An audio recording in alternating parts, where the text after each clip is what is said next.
Ya, jadi kami tadi sudah mengadakan pertemuan, ini Pak Said Iqbal sebagai yang mewakili salah satu elemen buruh, tadi sudah menyampaikan beberapa hal dan tadi juga sudah bertemu dengan Menteri Tenaga Kerja, yang intinya bahwa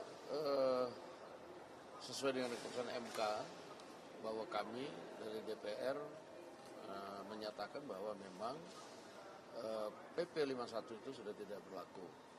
Dan lalu kemudian menyikapi keputusan MK mengenai upah dan lain-lain tadi sudah disepakati bahwa buruh, pemerintah, dan DPR akan mengkaji dan membahas dengan seksama bagaimana indeks upah buruh supaya tidak ada yang dirugikan baik dari pengusaha maupun buruh, demikian. Tidak mengacu PP 51.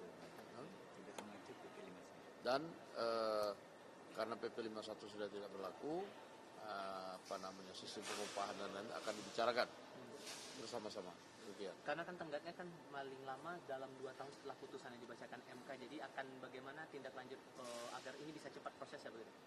Ya, kita optimis bahwa ini akan dapat terrealisasi dalam waktu yang tidak lama. Tapi memang perlu waktu untuk membicarakan karena ini bukan hal yang mudah dan juga tidak harus terburu-buru, demikian. Pak Said, soal yang pertama kami mengucapkan terima kasih pada Wakil Ketua DPR RI Bapak Sukmi Dasko Ahmad, dan juga beliau telah memanggil berdiskusi Pak Menteri Hukum Bapak Supratman Andi Aktas dan Pak Menaker Menteri Tenaga Kerja Pak Yasirli, dan kami hadir juga diterima oleh beliau, dan kami sudah menyerahkan usulan-usulan tentang pandangan serikat buruh berkenan dengan keputusan MK yang telah dimenangkan gugatannya oleh Partai Buruh dan serikat-serikat buruh ke Mahkamah Konstitusi. Yang kedua, tentu ada yang harus cepat disikapi, dan beliau sangat respon, Pak Sukmi Dasko langsung mengambil inisiatif untuk segera menjembatani pertemuan pemerintah dan serikat-serikat buruh berkenaan dengan persoalan upah minimum. Karena upah minimum ini sudah akan harus diberlakukan per 1 Januari 2025. Nah, kalau kita tarik mundur aturan Permenaker yang lama bahwa 60 hari sebelum diberlakukan upah minimum, berarti kan 1 November 2024 sudah diputuskan dan itu sudah berlalu. Kalau upah minimum kota kabupaten 40 hari sebelum diberlakukan 1 Januari 2025 berarti 21 November.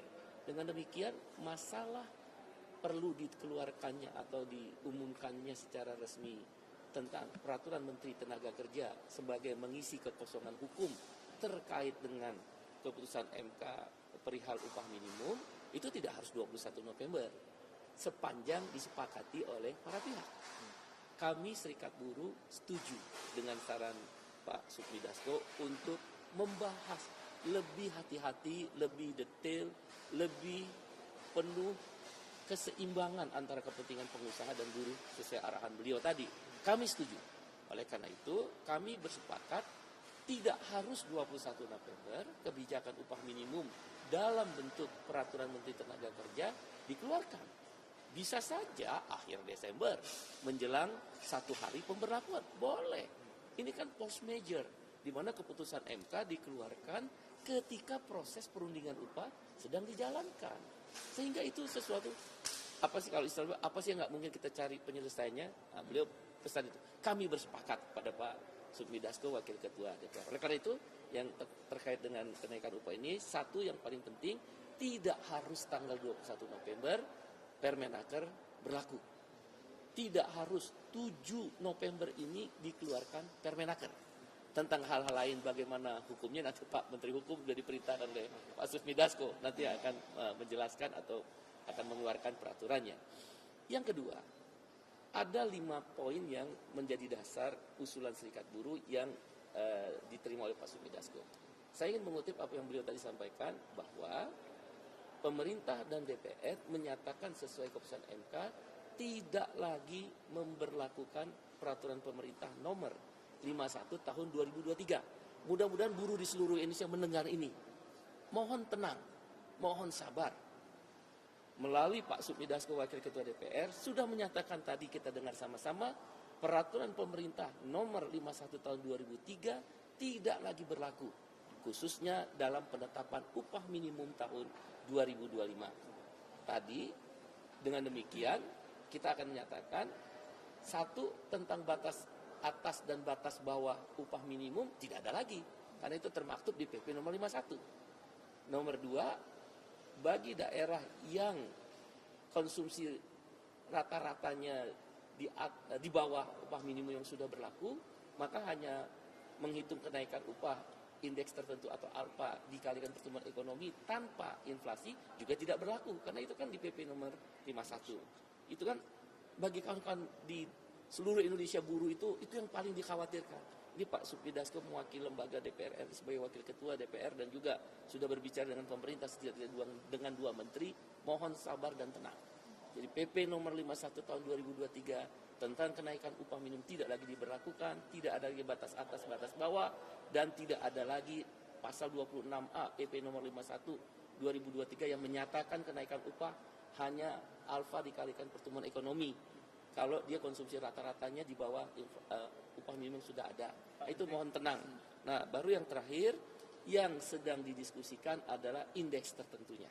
Nah, itulah Pak Sufmi Dasko atas juga perkenan Pak Menteri Hukum, Pak Menteri Tenaga Kerja tadi sudah ada, dirundingkan kembali, didiskusikan kembali, sambil nanti tentu kita mendapat arahan terakhir dari Bapak Presiden Prabowo Subianto melalui Pak Sufmi Dasko. Pak Menteri, kalau pemerintah kan sudah menyikapi putusan MK terkait dengan perubahan Undang-Undang Ketenagakerjaan, itu tidak perlu lewat proses prolegnas karena dia hasil keputusan MK masuk kumulatif terbuka.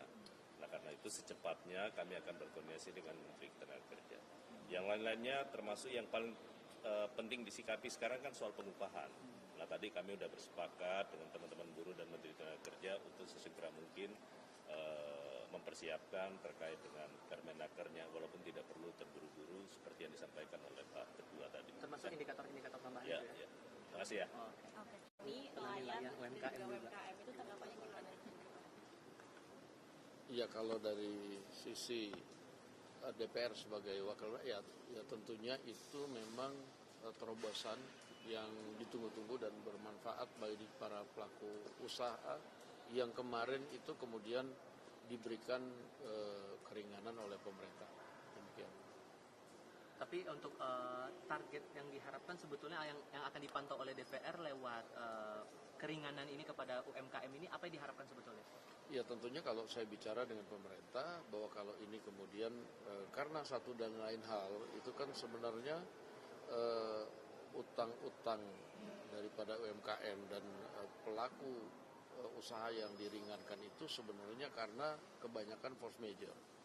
Ada yang karena COVID, ada yang karena gagal panen. Nah, sehingga dengan tunggakan mereka kemudian akan susah mendapatkan pinjaman walaupun kemudian usahanya pada saat ini sedang prospek. Kira-kira begitu. Nah, sehingga perputarannya menjadi lambat. Nah, dengan adanya keringan ini kita harapkan bahwa selain memang bebannya sudah berkurang, nah perputarannya bisa berjalan bagus kalau kemudian bisa dibantu lagi oleh bank. Demikian. Kalau kemudian sebagai bagian dari legislatif, apa yang diharapkan dari kebijakan ini agar tepat sasaran begitu, Bang? Jangan sampai malah yang terjadi sebalik, yang justru meringankan UMKM malah terjadi sebalik. Ya, tentunya pemerintah punya mekanisme tersendiri dan saya sudah berpesan kepada Komisi Teknis yang kemudian menjadi mitra pemerintah di bidang perbankan maupun pelaku usaha untuk sama-sama duduk dengan pemerintah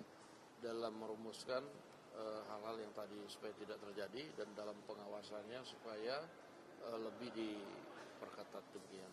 Bang, izin soal politik sedikit, Bang, ngomongin soal pilkada serentak. Ini ada analisis dari LSI DNJA. Ini spesifiknya ngomongin soal pilkada Jakarta yang menyebut mesin politik di koalisi Kim Plus ini tidak bergerak karena survei dari pasangan RK Suswono ini terbilang stagnan, betul, bahkan ada kecenderungan turun. Apakah betul demikian? Bahkan ada yang menyebut bahwa koalisi Kim Plus ini pecah di DKI Jakarta.